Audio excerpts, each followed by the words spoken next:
नमस्कार बच्चों, मेरा नाम है परवीन और आप सबका कीप लर्निंग सेंटर में स्वागत है। इस लेक्चर में हम पाइप बैंड पे बेस्ड एक न्यूमेरिकल प्रॉब्लम को सॉल्व करने वाले हैं। जैसे कि प्रीवियस लेक्चर्स में आपको बताया गया है कि जब भी कोई पाइप बैंड होता है तो जो उसके अंदर फ्लूइड फ्लो करेगा वो उस पर एक नेट फोर्स लगाता है जिसको रिजल्टेंट फोर्स बुलाते हैं हम। तो न्यूमेरिकल प्रॉब्लम में वो आपसे एग्जामिनर पूछता है कि पाइप अगर बेंड है, बेंड का एंगल आपको बता दिया जाएगा कि ये इतने एंगल पे बेंड है और आपसे पूछा जाएगा कि इसके अंदर से फ्लूइड फ्लो कर रहा है। फ्लूइड आपका वाटर भी हो सकता है, एयर भी हो सकता है, ठीक है। और जो पाइप की शेप डिफरेंट हो सकती है, पाइप बोलिए, डक्ट बोलिए। इस केस में डक्ट दिया हुआ है रेक्टेंगुलर शेप का, रेक्टेंगुलर डक्ट है जिसके अंदर एयर फ्लो हो रही है और आपसे पूछा हुआ है कि एयर डक्ट पे कितना नेट रिजल्टेंट फोर्स लगाएगी, ठीक है। तो पहले क्वेश्चन को रीड करते हैं। In a 45 degree bend a rectangular duct of 1 metre square cross sectional area is gradually reduce to 0.5 metre square area. आपको एक रेक्टेंगुलर डक्ट दे रखा है जो कि 45 डिग्री पे बैंड है, जिसका एरिया इनिशियल तो 1 मीटर स्क्वायर है, धीरे धीरे कम होता होता वो लास्ट में 0.5 मीटर स्क्वायर हो जाता है, ठीक है। तो अगर हम एक पाइप लेते हैं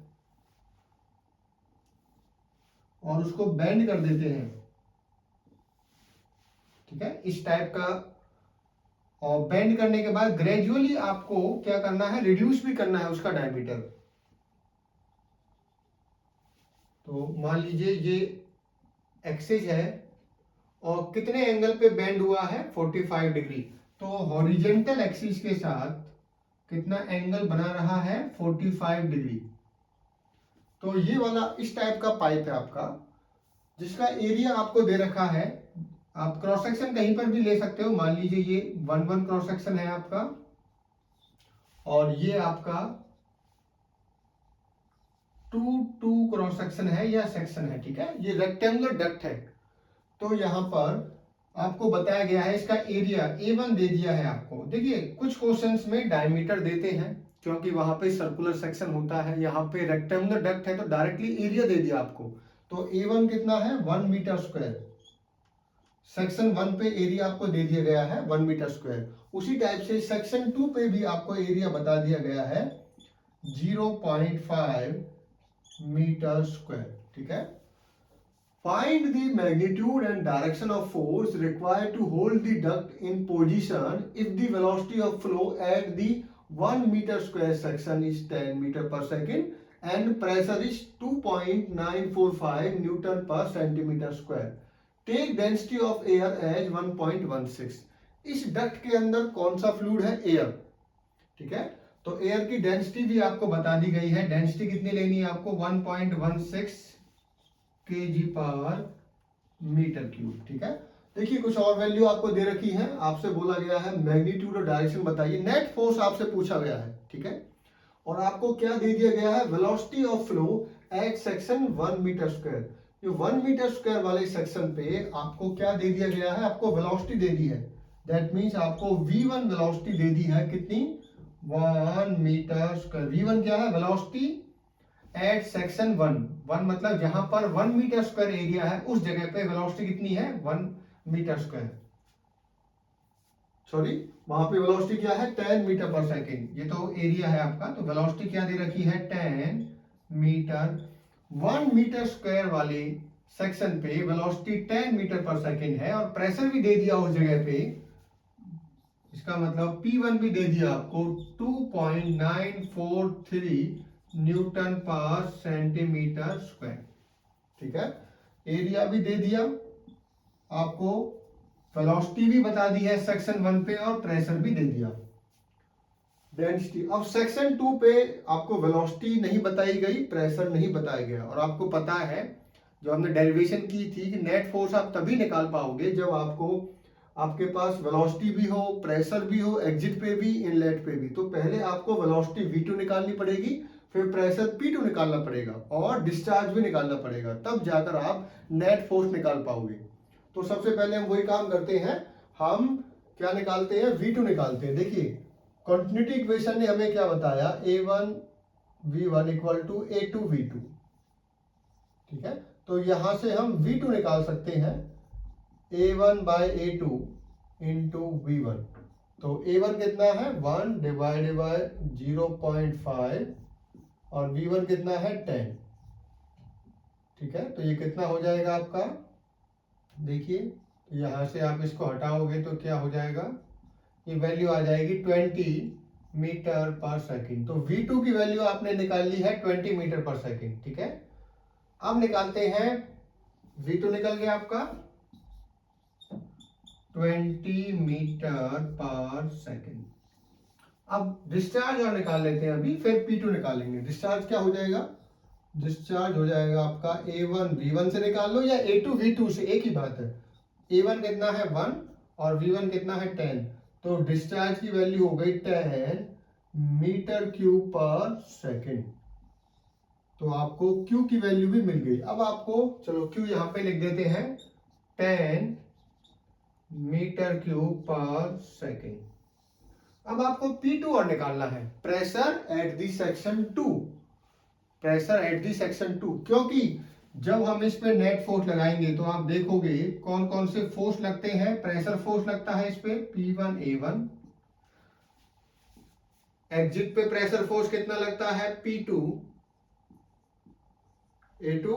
ठीक है, और जो वेलोसिटी, देखिए डायग्राम यहां पे समझ लीजिए आप, ये आपका क्या है P2 A2, इसका एक्स एक्सिस में कंपोनेंट क्या होगा P2 A2 cos थीटा, और y एक्सिस में कंपोनेंट क्या होगा इसका P2 A2 sin थीटा। ठीक है, तो देखिए एंगल कितना है 45 डिग्री। तो ये डायग्राम किसका है, ये है आपका प्रेशर का डायग्राम। किसका डायग्राम है, प्रेशर एट दी एग्जिट। तो एग्जिट पे ये प्रेशर होगा हमारा। उसी टाइप से वेलोसिटी का डायग्राम भी बनाएंगे। तो पहले हम P2 निकाल लेते हैं, हमें रिक्वायरमेंट होगी P2 की। किसकी रिक्वायरमेंट होगी, प्रेशर एट दी एग्जिट, क्योंकि जब मैं मोमेंटम प्रिंसिपल लगाऊंगा एक्स एक्सिस में तो मुझे P2 की रिक्वायरमेंट होगी। तो देखिए P2 क्या है,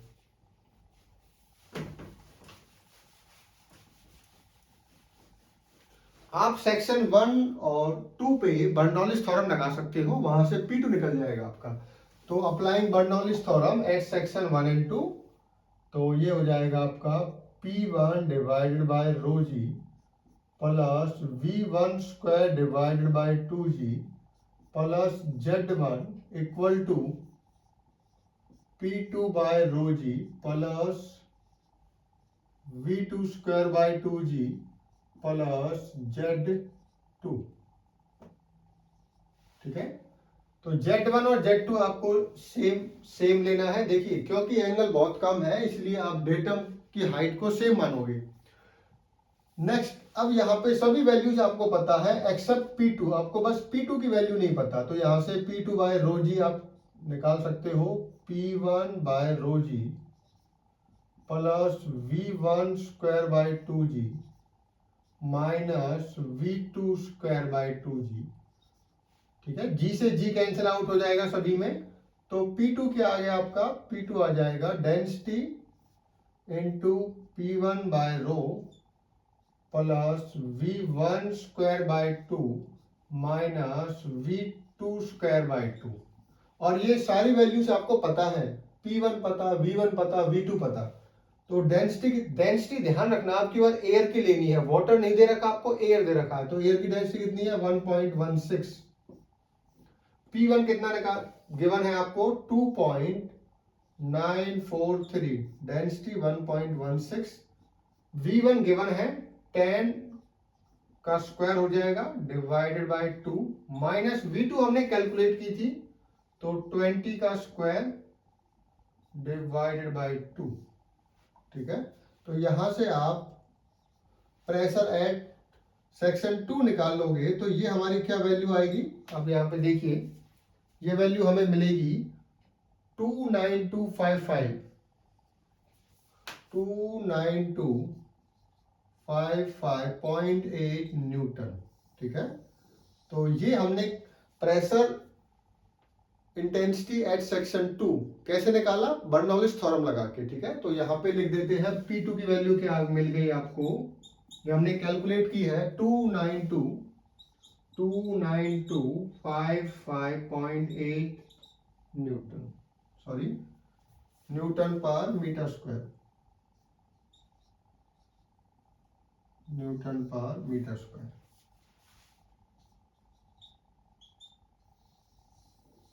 ठीक है, इसको भी आप न्यूटन में कन्वर्ट करोगे, न्यूटन पर मीटर स्क्वायर में कन्वर्ट करोगे तो ये हो जाएगा 2943।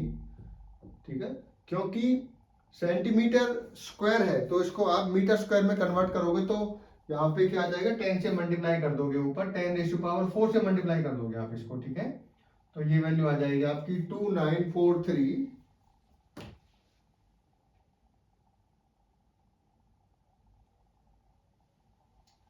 ठीक है, तो इसको हम मीटर स्क्वायर में लिख देते हैं, तो वैल्यू हमारी P2 भी मिल गई हमें। अब P1 क्या है हमारी, P1 है 2.943 इंटू 10⁴ न्यूटन पर मीटर स्क्वायर। तो इसको आप इस टाइप से लिख सकते हो 29430 न्यूटन पर मीटर स्क्वायर। तो ये P1 की वैल्यू लेनी है आपको, ये P2 की लेनी है। ठीक है, तो P1 की ये वाली वैल्यू लिख देता हूं मैं। आप सभी वैल्यूज को SI यूनिट में रखना, 29430 न्यूटन पर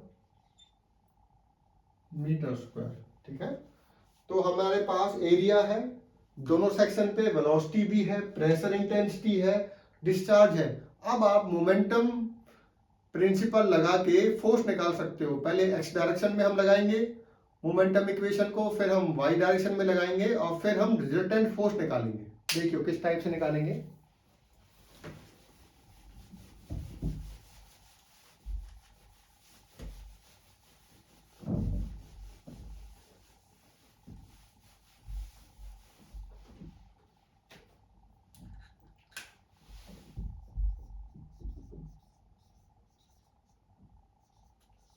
Applying momentum principle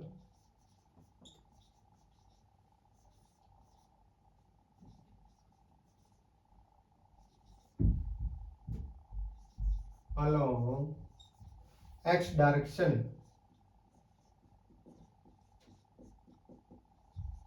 तो x डायरेक्शन में जब हम मोमेंटम प्रिंसिपल लगाएंगे तो हमें क्या मिलेगा। देखिए x डायरेक्शन में कौन कौन से फोर्स मिल रहे हैं, नेट फोर्स, वो किसके बराबर होंगे। नेट फोर्स ए फ्लूइड पार्टिकल पे जो नेट फोर्स लग रहे हैं वो किसके बराबर होंगे, rate of change of momentum in x direction. ठीक है, तो नेट फोर्स कौन कौन से लग रहे हैं यहाँ पे देखिए। प्रेशर फोर्स है आपका, ठीक है, सेक्शन 1 पे, सेक्शन 1 पे प्रेशर फोर्स कितना है, P1 A1। सेक्शन 2 पे प्रेशर फोर्स कितना है एक्स डायरेक्शन में, P2 A2 cos थीटा, और वो भी अपोजिट डायरेक्शन में है तो नेगेटिव आएगा, P2 A2 cos theta. Theta कितना है 45 डिग्री। और एक और भी फोर्स है, कौन सा, जो पाइप लगाएगा फ्लूइड पार्टिकल पे, कितना, minus F X equal to, इसको क्या लिख सकते हैं हम, आपको पहले भी बताया था, इसको आप इस टाइप से लिख सकते हैं m dot v2x minus v1x। तो m डॉट को क्या लिख सकते हैं, रो इंटू क्यू, और v2x क्या है, देखिए वेलोसिटी का डायग्राम यहां पे बना देते हैं। वेलोसिटी का डायग्राम जब आप बनाओगे तो वेलोसिटी का डायग्राम कुछ इस टाइप से बनेगा। वेलोसिटी आपकी एग्जिट पे कहां पे जा रही है, चलो इसको रब कर देते हैं।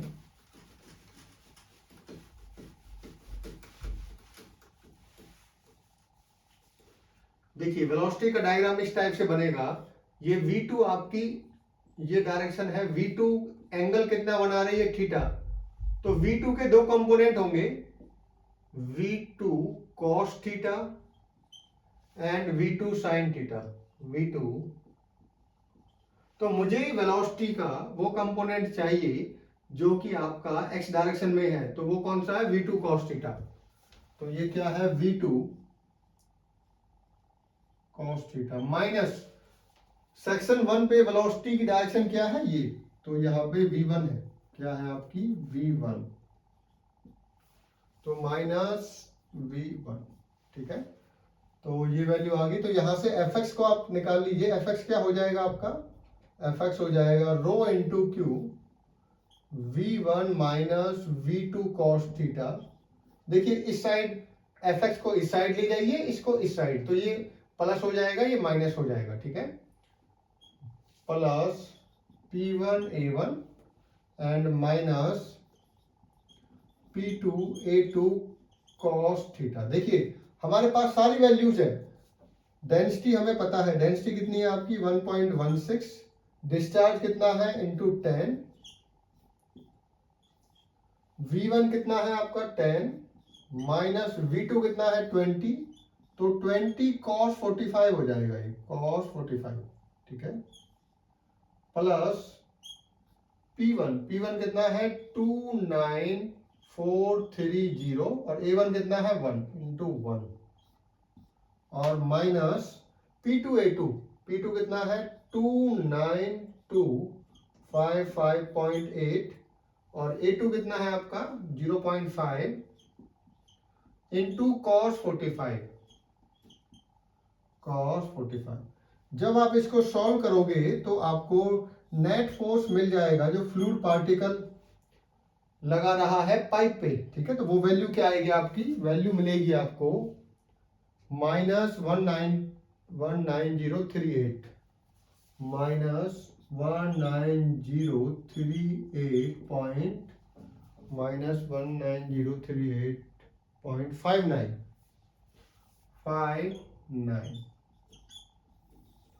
देखिए नेगेटिव साइन क्या शो कर रहा है, नेगेटिव साइन ये शो कर रहा है कि जो फोर्स नेट फोर्स लग रहा है इस डायरेक्शन में वो आपका अपोजिट इस साइड लग रहा है, ठीक है। तो ये मतलब है नेगेटिव का। जो पाइप लगा रहा है, जो फ्लूइड पार्टिकल लगा रहे हैं पाइप पे, ठीक है, तो वो आपका इस डायरेक्शन में लग रहा है, तो ये फोर्स आ गया। उसी टाइप से Fy को निकालते हैं, क्या निकालते हैं Fy। तो Fx की वैल्यू मैं यहाँ पे लिख देता हूं। Fx हमें क्या मिला है माइनस 19038.59 न्यूटन। अब हम निकालेंगे y में भी सेम काम करोगे आप। y डायरेक्शन में अब की बार मोमेंटम प्रिंसिपल लगाओगे, मोमेंटम प्रिंसिपल हम लगाएंगे y डायरेक्शन में।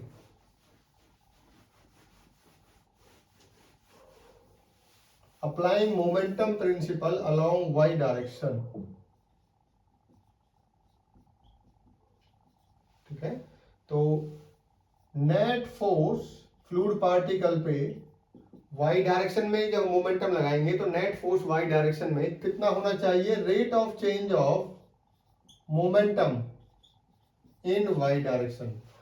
y डायरेक्शन में मोमेंटम का मतलब है नेट फोर्स y डायरेक्शन में जो लगेगा फ्लूइड, जो फ्लूइड पार्टिकल लगाएगा वो उसका मोमेंटम जितना चेंज होगा उसके बराबर होना चाहिए, ठीक है। नेट फोर्स कौन कौन सा लग रहा है y डायरेक्शन में, ध्यान से देखिए x एक्सिस पे y डायरेक्शन में सेक्शन 1 पे कोई प्रेशर फोर्स नहीं है, ठीक है, तो वो तो जीरो है, जीरो। अब आते हैं प्रेशर फोर्स y डायरेक्शन में सेक्शन 2 पे, इसका एक कंपोनेंट है P2 A2 sin theta, but वो नेगेटिव नीचे की तरफ है तो माइनस आएगा, minus P2 A2 sin theta. और एक और फोर्स है जो पाइप लगाएगा फ्लूइड में, पाइप लगाएगा फ्लूइड पे, कितना होगा वो माइनस Fy इक्वल टू, इसको क्या लिख सकते हैं हम m dot v2y minus v1y, ठीक है। तो ये क्या आ गया minus P2 A2 sin theta minus Fy। m dot को क्या लिख सकते हैं हम, डेंसिटी इंटू डिस्चार्ज। v2y क्या होगा, देखिए सेक्शन 2 पे वेलोसिटी का कंपोनेंट क्या है y डायरेक्शन में, v2 sin theta, v2 sin theta. Velocity component y direction में सेक्शन 1 पे क्या है जीरो, क्योंकि वेलोसिटी का कोई भी कंपोनेंट y डायरेक्शन में नहीं है सेक्शन 1 में, ओनली x डायरेक्शन में है, तो ये हो जाएगा आपका जीरो। तो यहां से Fy आप निकाल सकते हो, Fy क्या हो जाएगा रो क्यू, ये प्लस हो जाएगा ये माइनस, तो माइनस v2 sin थीटा हमने कुछ नहीं किया, हमने एफ वाई को इस साइड ले गए, इसको इस साइड ले आए हैं, ठीक है। तो ये हो गया rho Q minus P2 A2 sine theta, ठीक है। तो ये वैल्यू आपको मिल गई। तो एफ वाई की वैल्यू क्या हो जाएगी, हमें डेंसिटी पता है 1.16 है, डिस्चार्ज हमें निकाल लिया था इंटू 10, V2 की वैल्यू हमें पता है, हमने कैलकुलेट की है 20 और साइन 45, एंगल आपको दे रखा है पाइप बैंड का 45 डिग्री है, माइनस P2, ठीक है, माइनस यहां पे कर लेते हैं, माइनस P2 क्या है 292,558, ठीक है, और इंटू A2 क्या है आपका 0.5 और साइन 45, हमने बस वैल्यूज पुट की है यहाँ पर। तो जब इसको आप सॉल्व करोगे तो आपको नेट फोर्स जो कि फ्लूइड पार्टिकल लगा रहा है पाइप में वाई डायरेक्शन में, वो मिल जाएगा एफ वाई। तो वो क्या वैल्यू है चेक करते हैं, वो वैल्यू आएगी आपकी -10507 माइनस 10507.42 न्यूटन। तो हमने एफ एक्स भी निकाल दिया, हमने एफ वाई भी निकाल दिया, ठीक है। एफ वाई यहाँ पे लिख देते हैं, वाई डायरेक्शन में जो एयर है वो डक्ट पे कितना फोर्स लगा रही है, -10507.42 न्यूटन। इस नेगेटिव साइन का मतलब है एयर डाउनवर्ड डायरेक्शन में लगा रही है फोर्स पाइप पे, ठीक है। अब हम निकालेंगे नेट फोर्स, जो कि हमसे पूछा हुआ है, नेट फोर्स या रिजल्टेंट फोर्स क्या होगा।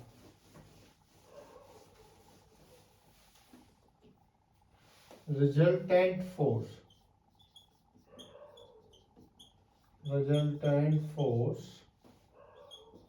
On pipe band by air. तो वो क्या हो जाएगा, रिजल्टेंट फोर्स आपका हो जाएगा F X square plus F Y square. तो एफ एक्स की वैल्यू क्या निकाली हमने, -190.38, इसका स्क्वायर प्लस -10507.42 का स्क्वायर, ठीक है। जब आप इन दोनों को सॉल्व करोगे तो आपको रिजल्टेंट फोर्स मिल जाएगा। इसकी वैल्यू आएगी आपकी, कैलकुलेट कर लेना, 21746.6 न्यूटन। हमने इतना फोर्स चाहिए पाइप को होल्ड करने के लिए इस पोजीशन में। देखिए आपसे ये पूछा गया था कि अगर पाइप का डायमीटर इनलेट सेक्शन पे 1 मीटर स्क्वायर है, एग्जिट सेक्शन पे आपका 0.5 मीटर स्क्वायर है और वो 45 डिग्री पे बेंड है, तो उसको होल्ड करने के लिए, ठीक है, होल्ड करने के लिए जिससे कि वो गिरे ना, कितना रिजल्टेंट फोर्स चाहिए, तो आपको 21746.6 न्यूटन का फोर्स लगाना पड़ेगा इस पाइप को इस पोजीशन में होल्ड करने के लिए। अब वो आपसे पूछ रहा है कि डायरेक्शन क्या है इस फोर्स की, हॉरिजॉन्टल डायरेक्शन के साथ कितना ये फोर्स। देखिए फोर्स एक वेक्टर क्वांटिटी है, तो मैग्नीट्यूड तो आपको ये आ गया। अब इसकी डायरेक्शन और पूछी हुई है कि इसकी एक्स एक्सिस के साथ कितना एंगल बना रहा है। देखिए रिजल्टेंट फोर्स है, हो सकता है ये एक्स डायरेक्शन में हो, वाई डायरेक्शन में हो या किसी और डायरेक्शन में। तो अभी हम कैलकुलेट करते हैं कि ये हॉरिजॉन्टल एक्सिस के साथ क्या एंगल बना रहा है। अगर हॉरिजॉन्टल के साथ 0 एंगल बनाएगा इसका मतलब हॉरिजॉन्टल एक्सिस में ही लग रहा है, ठीक है। अगर हॉरिजॉन्टल एक्सिस के साथ 90 डिग्री बनाएगा इसका मतलब है कि ये वाई एक्सिस के साथ लग रहा है। तो चेक करते हैं, तो tan theta F Y by F X, आप ये वैल्यू पुट करोगे तो ये आ जाएगी आपकी 10507.42 डिवाइडेड बाय 19038.59। जब आप इसे सॉल्व करोगे तो आपका एंगल, देखिए एंगल को θ1 बोल लेते हैं। θ1 क्या है, क्योंकि थीटा हम किसको रिप्रेजेंट कर रहे हैं, जो पाइप का बेंड एंगल है। और ये एंगल कौन सा है, ये वो एंगल है जो रिजल्टेंट बना रहा है हॉरिजॉन्टल एक्सिस के साथ। θ1 is the angle which the resultant force making with the horizontal direction. ठीक है, तो ये आपको क्या आएगा, इसको आप सॉल्व कर लेना, ये मिलेगा आपका 2853, 28 डिग्री 53 मिनट। ठीक है, तो ये एंगल आपको कैसे निकालोगे आप, θ1 इक्वल टू टेन इनवर्स ये वैल्यू आ जाएगी, तो लास्ट में आपको ये वैल्यू मिलेगी यहाँ पर।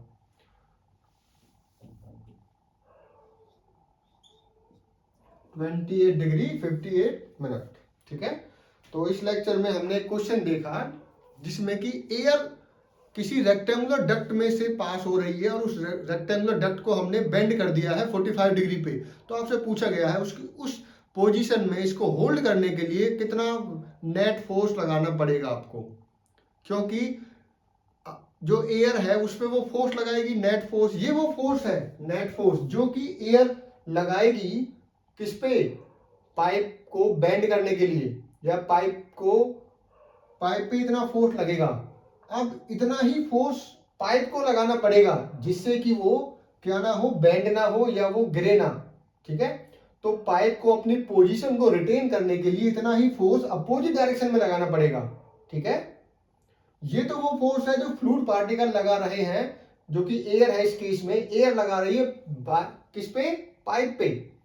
इतना ही फोर्स पाइप को लगाना पड़ेगा या हमें लगाना पड़ेगा पाइप में। ठीक है, जिससे कि वो पाइप जो एयर के फोर्स को क्या कर सके, काउंटरएक्ट कर सके, उससे बच सके। ठीक है, थैंक यू।